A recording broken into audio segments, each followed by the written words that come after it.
Bem, pessoal, dando sequência aí aos vídeos sobre democracia, né, e anarquismo, vou fazer uma separação, a gente já comentou um pouco sobre isso, né, entre a democracia parlamentar e a democracia direta, ok? Democracia parlamentar, então é aquela democracia que você abre mão da sua luta e transfere para outra pessoa fazer isso para você, independente se a pessoa vai fazer ou não, entendeu? Você acredita de que votando em alguém, essa pessoa no parlamento, né, no executivo também, né, quando ela vai ser um presidente, governador, prefeito e assim por diante, né, ela vai levar a cabo aquilo que você acredita, os seus valores. Então essa democracia parlamentar é própria do sistema que a gente vive, que é esse sistema da democracia liberal, ok? Que existe nos principais países, vamos dizer assim, do mundo ocidental, ok? Com algumas mudanças, poucas diferenças, né? Algumas essa democracia tem alguns tipos de enquadramento um pouco diferente da que tem no Brasil, por exemplo, voto distrital misto, como acontece na Alemanha, enfim, né?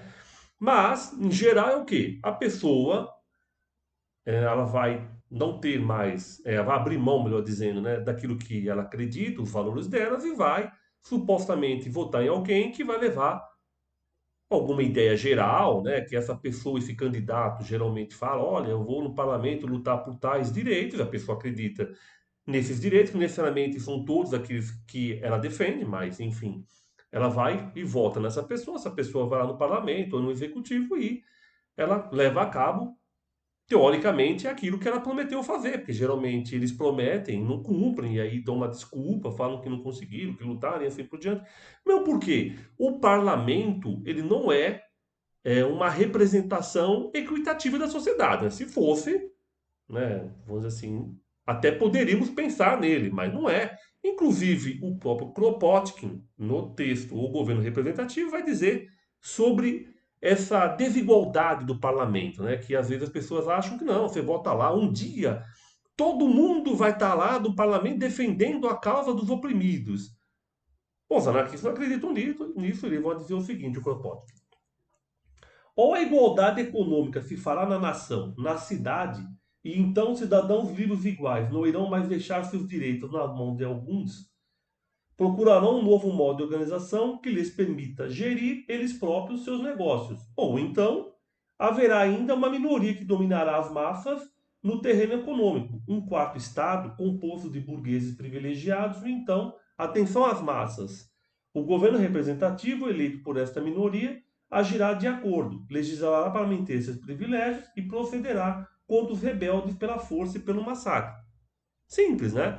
Tipo, não tem como o parlamento, né, a Câmara de Vereadores, o Congresso Nacional, o Senado, representar a maioria das pessoas, porque ele expressa o quê? Ele expressa, obviamente, uma sociedade desigual, na qual alguns poucos, né, dominam economicamente essa sociedade, a elite econômica, que ela tem dinheiro e, obviamente, ela consegue colocar lá dentro os seus representantes. É meio que óbvio isso. Então, para os anarquistas, e o Kropotkin deixa claro isso, é impossível você votar nas pessoas que estão lutando por melhorias para a sociedade, né, para a maior parte da sociedade, melhor dizendo, e chegar uma hora que todos eles estejam no parlamento.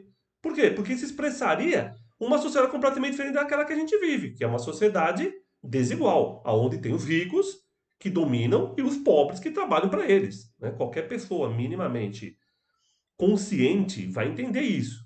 Né? E o Kropotkin está discutindo isso aqui, olha, é impossível.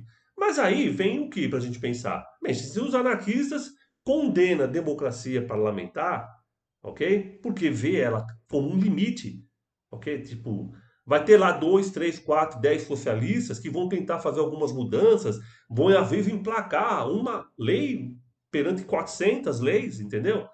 Mas eles nunca vão ser o que é a maioria dentro do parlamento mesmo quando eles tiveram a oportunidade de ser. Por exemplo, o que aconteceu no final do século XIX, na Alemanha, quando você tinha o Partido Social Democrata, que representava muita gente, e mesmo assim, ele não conseguiu emplacar várias vezes, ok?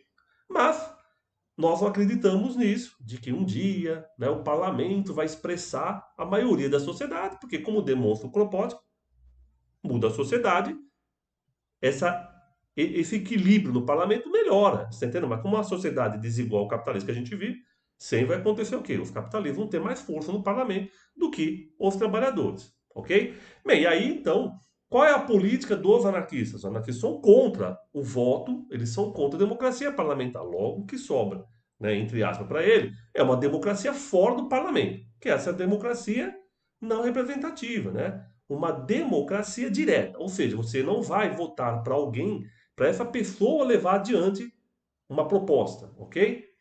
Isso não funciona para os anarquistas como a gente viu, e o Kropotkin deixou claro isso. Então a luta tem que ser de fora, né? Forçando as mudanças. Agora, forçando como? Aí é uma coisa para a gente pensar. Se nós anarquistas vemos o limite da democracia parlamentar, o que nos resta, então, é a democracia direta. Mas essa democracia direta é para quê? Para mudar as leis do Estado? Bem, a gente é contra votar em alguém para entrar lá, porque a gente acha que esse cara não vai mudar. Mas a gente acredita que fora do Estado, a gente se organiza e muda-se as leis, a gente força com que o Estado mudem as leis, é nisso que a gente acredita? E aí eu vou trazer duas visões diferentes. Uma é do Charles Perron e outra da Federação Operária de São Paulo em 33. No Charles Perron ele está na Primeira Internacional, e na Primeira Internacional está se discutindo, né, a separação das escolas do Estado e da Igreja. E ele vai dizer o seguinte. Lembrando, Charles Perron é um anarquista, né, amigo do Bakunin. Inclusive, tem uma foto clássica do Bakunin que ele está sentado, cercado de algumas pessoas. Um dos que está colocando a mão no ombro do Bakunin é o Charles Perron. Aí ele vai dizer: finalmente, o que queremos alcançar separando a igreja do Estado?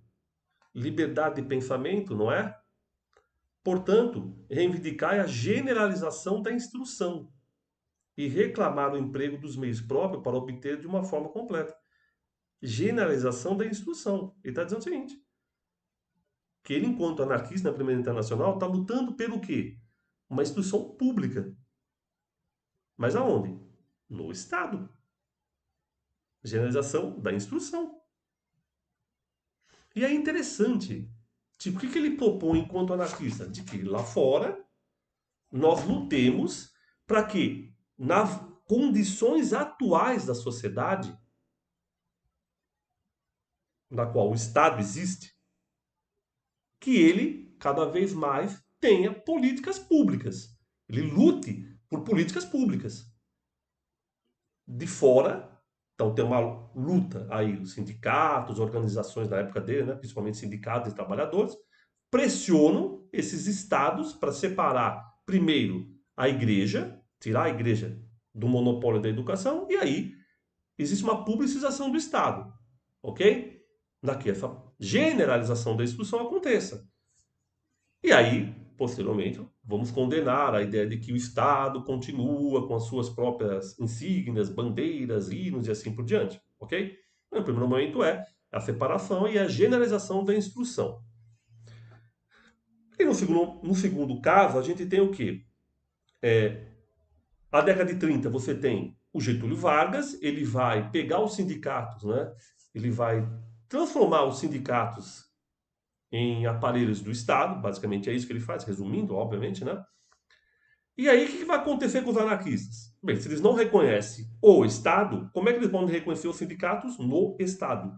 E ao não reconhecer os sindicatos no Estado, o que acontece? Só o sindicato reconhecido vai ter uma legislação.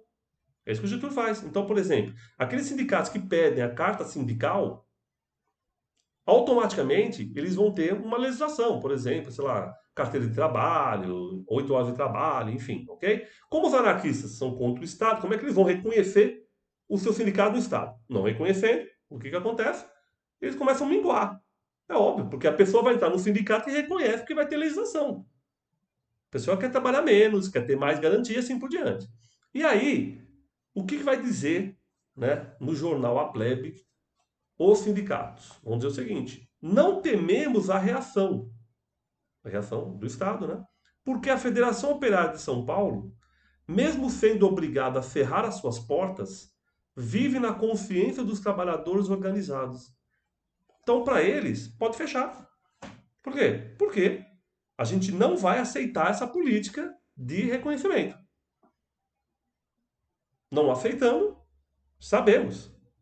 Aqueles que estão querendo apenas algum tipo de benefício, dentro do benefício social aí do trabalho, vão migrar para outro sindicato. E minguando o nosso sindicato, a nossa força vai diminuir, ok? Mas ele não se preocupa, pelo menos nesse texto, né, em dizer, pode fechar. O importante é que nossas ideias continuem na cabeça dos trabalhadores. Então são duas visões. Uma visão que do Charles Perron diz, o Estado pode ter uma generalização da instrução, porque o importante agora é o quê? Tirar a igreja. Então ele está debatendo lá na Primeira Internacional.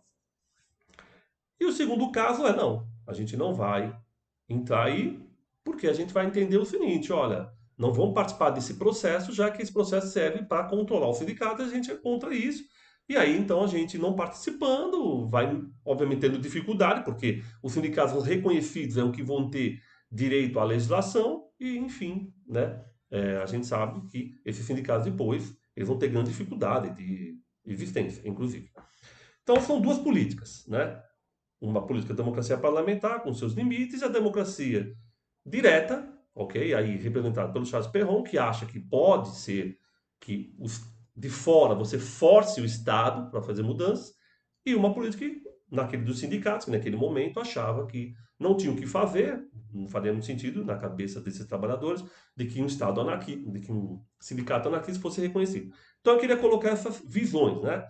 Contra a democracia parlamentar, da democracia direta. E aí você tinha aqueles que acreditam que se força para que as mudanças aconteçam no Estado, e outros que acreditam que o Estado está manipulando, e aí você simplesmente se afasta e tenta fazer o que você pode, mesmo correndo o risco, ele deixa aqui, de fechar as portas. Ok? Então era isso que eu queria mostrar, né, algumas visões aí sobre democracia direta, democracia parlamentar, e fazendo essa comparação. Beleza? Então, pessoal, era isso.